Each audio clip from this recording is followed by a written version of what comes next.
വളരെ എളുപ്പത്തിൽ ചെയ്തെടുക്കാൻ പറ്റുന്ന ഒരു സൂപ്പർ ഈത്തപ്പഴ ലേഹ്യത്തിൻ്റെ റെസിപ്പിയാണ് ഞാൻ ഇവിടെ കാണിക്കുന്നത്. അതിനായിട്ട് ഞാൻ എടുത്തിട്ടുള്ളത് ഒരു 1.5 കിലോ ഈത്തപ്പഴം എടുത്തിട്ടുണ്ട്. പിന്നെ ഡേറ്റ് നട്ട്സും ഡ്രൈ ഫ്രൂട്ട്സും ഒക്കെയാണ് എടുത്തിട്ടുള്ളത്. അപ്പോൾ ഇതിൽ കാണുന്ന പോലെ മുന്തിരിയും കിവി, പ്ലം, അത്തിപ്പഴം, ബദാം, അണ്ടിപ്പരിപ്പ്, പിസ്ത, ഇത്രയാണ് ഞാൻ ഇതിലെടുത്തിട്ടുള്ളത്. ഇത്രയാണ് എൻ്റെ കയ്യിലുള്ളത്. അപ്പോൾ ഞാൻ ഇത്രയാണ് എടുത്തിട്ടുള്ളത്. നിങ്ങൾക്ക് നിങ്ങളുടെ കയ്യിലുള്ള ലഭ്യത അനുസരിച്ചിട്ട് ആവശ്യത്തിന് ഡ്രൈ ഫ്രൂട്ട്സും നട്ട്സൊക്കെ എടുക്കാവുന്നതാണ്. ഇനിയിപ്പോൾ ഇതൊന്നും ഇല്ലെങ്കിലും നിങ്ങൾക്ക് കടല മാത്രമൊക്കെ ഇട്ടിട്ടും ഈ ഒരു ലേഹ്യം ഉണ്ടാക്കിയെടുക്കാം. ഞാൻ പിന്നെ ഈ മിൽമേൻ്റെ നെയ്യാണ് കേട്ടോ എടുത്തിട്ടുള്ളത്. ഇതിൽ 250 ഗ്രാമാണ് ഞാൻ ഈ ഒരു ലേഹ്യത്തിനായിട്ട് ഉപയോഗിക്കുന്നത്. പിന്നെ 3 തേങ്ങ എടുത്തിട്ടുണ്ട്. ഈ 3 തേങ്ങ അത്യാവശ്യം വലുപ്പമുള്ള 3 തേങ്ങയാണ് ഞാൻ എടുത്തിട്ടുള്ളത്. ഇതിൻ്റെ പാല് ഒരു മീഡിയം സൈസ് കട്ടിയിൽ പിഴിഞ്ഞെടുക്കുന്നുണ്ട് കേട്ടോ. 1-ാം പാലല്ല, 2-ാം പാലിൻ്റെ ഒരു കട്ടിയിൽ ഇത് മുഴുവനായിട്ടൊരു പാത്രത്തിൽ പിഴിഞ്ഞെടുക്കുന്നുണ്ട്. ഇനി ഈ ഒരു ഡ്രൈ ഫ്രൂട്ട്സിൽ നട്ട്സൊക്കെ മാറ്റി വെച്ചിട്ട് ഈ ഒരു ഡ്രൈ ഫ്രൂട്ട്സും മുറിച്ചെടുത്തിട്ടുണ്ട്. പിന്നെ ഈ ഈത്തപ്പഴം നന്നായിട്ട് കുരു കളഞ്ഞെടുത്തിട്ടുണ്ട്. ഇപ്പോൾ കുരു കളഞ്ഞ ഈത്തപ്പഴം മാർക്കറ്റിൽ വാങ്ങാൻ ലഭ്യമാണ്. നിങ്ങൾക്ക് വേണമെങ്കിൽ എളുപ്പത്തിന് അങ്ങനെയും വാങ്ങാം കേട്ടോ. കുരു കളഞ്ഞ ഈത്തപ്പഴം പാക്കറ്റായിട്ട് കിട്ടാനുണ്ട്. ഇതിൽ 10 രൂപ അങ്ങനെ കൂടുതലായിട്ടുള്ളൂ കേട്ടോ സാധാരണ ഈത്തപ്പഴത്തിൻ്റെ. അപ്പോൾ ഞാനിത് ഇതുപോലെ ഒരു പാത്രത്തിലേക്കിട്ട് വേവിച്ചെടുക്കുകയാണ് ചെയ്യുന്നത്. ഡ്രൈ ഫ്രൂട്ട്സും ഈ ഒരു കുരു കളഞ്ഞ ഈത്തപ്പഴവും കൂടെ ഒരു പാത്രത്തിലേക്കിട്ട് ആ ഒരു തേങ്ങാപ്പാലിൽ ഞാൻ വേവിച്ചെടുക്കുകയാണ് ചെയ്യുന്നത്.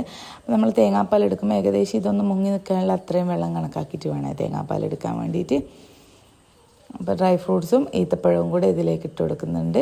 പിന്നെ മുന്തിരി ഇതിലേക്ക് നിങ്ങൾക്ക് കുട്ടികൾക്കൊക്കെ കൊടുക്കാനാണെങ്കിൽ ഇതിലേക്ക് തന്നെ ഇട്ട് പിന്നെ ഞാനിത് അരച്ചെടുക്കുകയാണ് ചെയ്യുന്നത്, പുഴുങ്ങിയിട്ട് ഒന്നാറിയിട്ട്. അപ്പോൾ ഇതിലേക്ക് എല്ലാ ഇൻഗ്രീഡിയൻസും വേണമെങ്കിൽ ഇതിലേക്ക് ചേർത്ത് കൊടുക്കാം കേട്ടോ. പൊടിച്ചെടുക്കാൻ പറ്റാത്ത നട്ട്സൊക്കെ പൊടിച്ചെടുക്കാൻ പറ്റില്ല. അപ്പോൾ പൊടിച്ചെടുക്കാൻ പറ്റാത്ത എല്ലാ ഇൻഗ്രീഡിയൻസും ഞാൻ ഇതിലാണ് ചേർത്ത് കൊടുക്കുന്നത്. അതിനുശേഷം ഇത് മുങ്ങി നിൽക്കാൻ പാകത്തിന് തേങ്ങാപ്പാൽ ഒഴിച്ച് കൊടുക്കുന്നുണ്ട്. ഇതുപോലെ മുങ്ങി നിൽക്കാൻ പാകത്തിന് ആ തേങ്ങാപ്പാലാണ് ഞാൻ എടുത്തിട്ടുള്ളത്. അപ്പോൾ അത് ഇതിലേക്ക് ഒഴിച്ച് കൊടുക്കുന്നുണ്ട്. ഇനി ഇത് നമുക്ക് ഗ്യാസിൽ വെച്ച് നന്നായിട്ടൊന്ന് ഒരു 5-10 മിനിറ്റ് നേരം നന്നായിട്ട് ഇത് തിളപ്പിച്ചെടുക്കാം കേട്ടോ.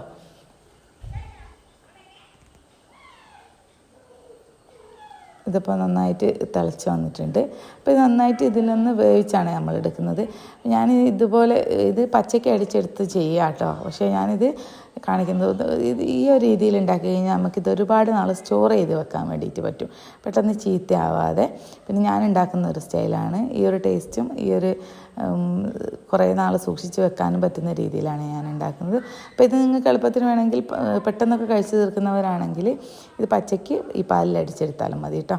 ഇനി നമ്മൾ അത് തണിയാൻ വെച്ച നേരം കൊണ്ട് അത് അടിച്ചെടുക്കണം. അത് തണിയാൻ വെച്ച നേരം കൊണ്ട് ഈ ഒരു നട്ട്സ് പിസ്തയൊക്കെ നമുക്ക് തോട് കളഞ്ഞെടുത്ത് ഇനി ഇതൊന്ന് നന്നായിട്ട് വറുത്ത് കോരിയെടുക്കാം.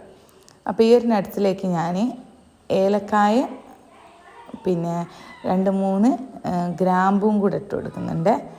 എന്തിനാണെന്ന് വെച്ചാൽ ഗ്രാമ്പു ഇട്ട് കഴിഞ്ഞാൽ നമുക്ക് ഈ ഒരു ലേഹ്യം കുറേ നാൾ കേടുകൂടാതെ സൂക്ഷിച്ച് വെക്കാൻ വേണ്ടിയിട്ട് പറ്റും. അപ്പോൾ ടേസ്റ്റിന് വേണ്ടിയിട്ട് ഏലക്കായും പിന്നെ 2-3 ഗ്രാമ്പും അധികം ചേർത്ത് കഴിഞ്ഞാൽ നമുക്ക് ടേസ്റ്റ് വ്യത്യാസം മനസ്സിലാവും. അപ്പോൾ അതുകൊണ്ട് 2-3 ഗ്രാമ്പും കൂടെ ഞാൻ ഇതിൻ്റെ കൂടെ ആഡ് ചെയ്ത് കൊടുക്കുന്നുണ്ട്. അപ്പോൾ ഇനി നന്നായി ഈ നട്ട്സ് എല്ലാം തന്നെ നമ്മൾ മാറ്റി വെച്ചിട്ടുണ്ടായിരുന്നു. അപ്പോൾ അത് നമുക്കൊരു പാൻ വെച്ച് നന്നാക്കി ചൂടാക്കി അതെല്ലാം തന്നെ പൊടിച്ചെടുക്കാം. ഇത് പൊടിച്ചെടുക്കാതെ ഇത് തേങ്ങാപ്പാലിൽ വേവിക്കുന്നതിൻ്റെ കൂടെ ഇട്ടിട്ട് അടിച്ചെടുക്കണമെങ്കിൽ അങ്ങനെ ചെയ്യാം കേട്ടോ. അപ്പോൾ ഇത് ഞാൻ നേരത്തെ ഉണ്ടാക്കി വെച്ച കൂട്ട് നന്നായിട്ടൊന്ന് മിക്സിയിലിട്ട് അടിച്ചെടുക്കുന്നുണ്ട്. അപ്പോൾ ഇത് മുഴുവനായിട്ട് അടിച്ചെടുത്തിട്ടുണ്ട്. ഇനി ഇത് നമ്മൾ ലേഹം ഉണ്ടാക്കുന്ന ഉരുളി വെച്ചിട്ട്, ഉരുളിയോ അടികട്ടിയുള്ള ഏതെങ്കിലും ഒരു പാത്രം വെച്ചിട്ട് അതിലേക്ക് നമ്മൾ എടുക്കാൻ ഉദ്ദേശിച്ച നെയ്യിൻ്റെ പകുതി ഞാൻ ഇതിലേക്ക് ഒഴിച്ചു കൊടുക്കുന്നുണ്ട്. 250 ഗ്രാം നെയ്യാണ് ഞാൻ ഇതിനെടുക്കുന്നത്. അപ്പോൾ അതിൻ്റെ പകുതി ഒഴിച്ച് കൊടുത്തിട്ട് നമ്മൾ ഈ അടിച്ച് വെച്ച കൂട്ട് ഇതിലേക്ക് ഒഴിച്ചു കൊടുക്കുന്നുണ്ട്. ഇനി ഇത് നമുക്ക് കൈ വെക്കാതെ നല്ലപോലെ ഒന്ന് ഇളക്കി യോജിപ്പിച്ചെടുക്കാം.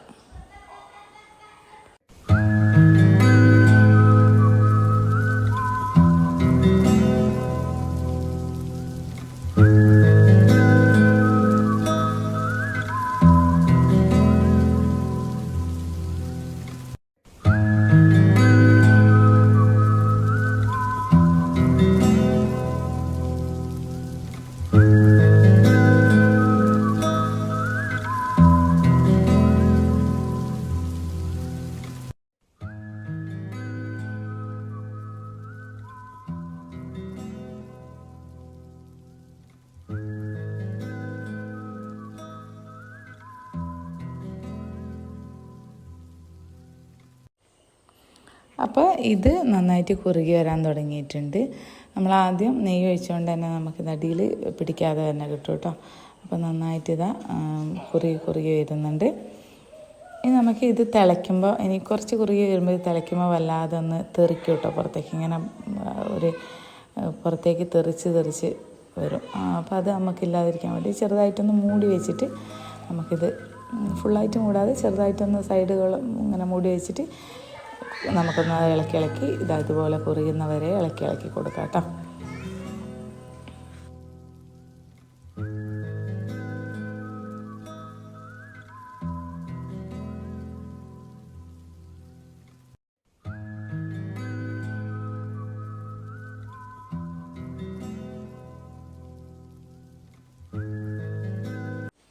ഇതിലേക്ക് നമ്മൾ പൊടിച്ച് വെച്ചിട്ടുള്ള ഈ ഒരു നട്ട്സൊക്കെ ഇട്ട് കൊടുക്കാം കേട്ടോ. ഇത് നിങ്ങൾക്ക് ഇഷ്ടം പോലെ, വലിയവർക്കൊക്കെ കഴിക്കാനാണെങ്കിൽ ഒന്ന് ജസ്റ്റ് ഒന്ന് ക്രഷ് ചെയ്തെടുത്താൽ മതി, ഒന്ന് കട്ട് ആയാൽ മതി. കുട്ടികൾക്കാണെങ്കിൽ നല്ലപോലെ പൊടിച്ചിട്ട് ഇട്ട് കൊടുക്കാം, നിങ്ങളുടെ ഇഷ്ടത്തിനനുസരിച്ച്. ഇതിൽ നിന്ന് ഇങ്ങനെ കടിക്കാൻ കിട്ടുന്നതാണ് നിങ്ങൾക്ക് ഇഷ്ടമെങ്കിൽ അങ്ങനെ ഇട്ട് കൊടുക്കുക. അതല്ല ലേഹ്യം പോലെയാണ് ഇഷ്ടമെങ്കിൽ നന്നായിട്ട് പൊടിച്ചിട്ട് ഇട്ട് കൊടുക്കാം കേട്ടോ. അപ്പോൾ ഞാനിത് നല്ലപോലെ പൊടിയാതെ ഒരു അത്യാവശ്യം പൊടിച്ചിട്ടാണ് ഞാൻ ഇട്ട് കൊടുക്കുന്നത്. അപ്പോൾ നിങ്ങൾക്ക് നിങ്ങളുടെ ഇഷ്ടത്തിനനുസരിച്ച്, ഇതൊക്കെ നിങ്ങളുടെ ഇഷ്ടത്തിനനുസരിച്ച് ചെയ്യാം കേട്ടോ. ഇനി പപ്പാട ഇട്ട് കൊടുക്കുന്നതാണെങ്കിൽ അങ്ങനെ വലിയ കഷ്ണങ്ങളായിട്ടാണെങ്കിൽ അങ്ങനെയും ചെയ്യാം. അപ്പോൾ നമ്മൾ ലേഹ്യം അത്യാവശ്യത്തിന് നന്നായിട്ട് കുറുകി വരുന്നുണ്ട്.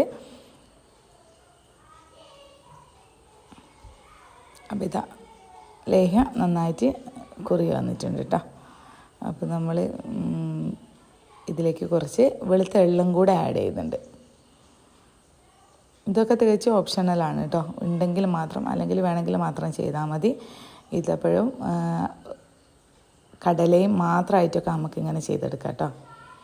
തേങ്ങാപ്പാലും ഈത്തപ്പഴവും കടലയും മാത്രമായിട്ട് നമുക്ക് ഈ ഒരു ഈത്തപ്പഴ ലേഹ്യം ഉണ്ടാക്കിയെടുക്കാം. പിന്നെ നിങ്ങൾക്ക് ഇഷ്ടത്തിനനുസരിച്ച് കുറച്ചും കൂടെ എല്ലാ ഇൻഗ്രീഡിയൻസും ആഡ് ചെയ്തെടുത്താൽ മതി. അപ്പോൾ നമ്മൾ ഈ ഒരു പാത്രത്തിൽ നിന്ന് ഈ ഒരു ലേഹ്യം വിട്ട് കിട്ടുന്നുണ്ട്. ഇതാണ് ഇതിൻ്റെ ഒരു പരുവം. നന്നായിട്ട് പാത്രത്തിൽ നിന്ന് വിട്ട് കിട്ടുന്ന സമയമാകുമ്പോൾ നമുക്ക് നമ്മൾ ബാക്കി വെച്ച നെയ്യും കൂടെ ഇതിലേക്ക് ആഡ് ചെയ്ത് കൊടുക്കാം കേട്ടോ.